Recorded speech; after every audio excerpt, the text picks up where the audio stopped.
The former Northwest Deputy Director of Public Prosecutions, Sello Maema, has now finished his evidence in chief. Maema was brought by the defence team for Adv Andrew Chauke as their first witness. He spent the last few days giving evidence on the prosecutor's analysis of dockets on Major General Johan Booysen and the Cato Manor Police Murder Squad. Maema's called the Cato Manor Unit a killing machine that was a law unto itself. He's testifying before the inquiry into the suspended Director of Public Prosecutions in Joburg's fitness to hold office. Newzroom Afrika's Nqobile Madlala is tracking the story for us, joins us now. Nqobile, good afternoon to you. What was the final part of this evidence?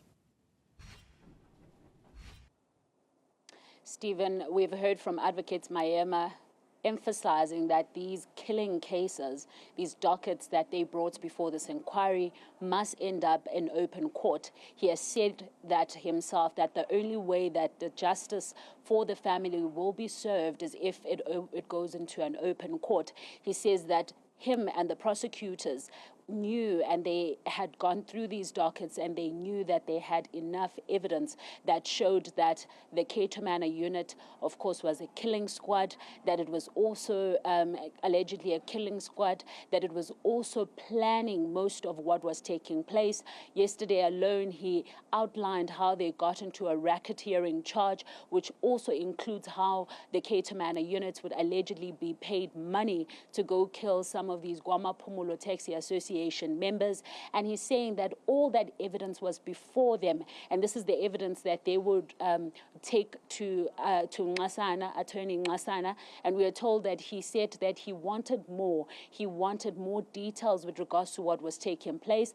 They also took it later on when Advocate Abrahams took over the office. They took it to him, and he said that they must rather move to Pretoria, move away from the South Gauteng offices, which we know that the South Gauteng Director of Public Prosecution, Andrew Chauke, was in charge of those offices. So he said, move away from those offices, come to the capital and do more details. So he's dug deep into these details, talking about how people were killed, how guns were put in those scenes, in those crime scenes. He's spoken about affidavits that were taken from children who saw their fathers being killed, from their wives that also had to go through the pain of losing their loved ones, and also the families that lost more than one person. In particular, the Nkabinde family had 3 different scenes where some of their members were killed in Howick on the N3, another one killed in Pinetown, and so on. So this is the sort of pain that these families has gone through,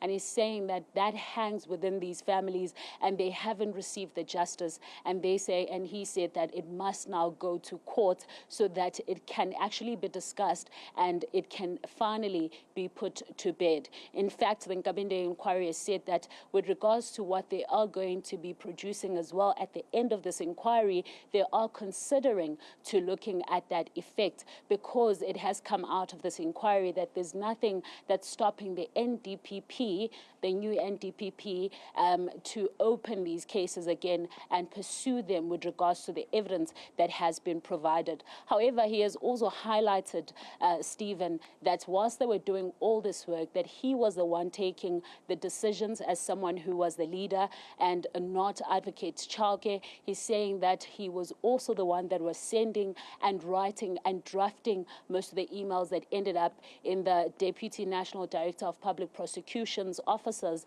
that was looking into the racketeering charge.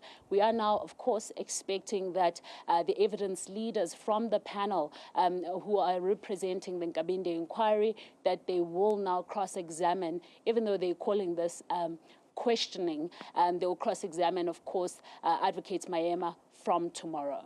Nqobile Madlala, thank you very much indeed for that update.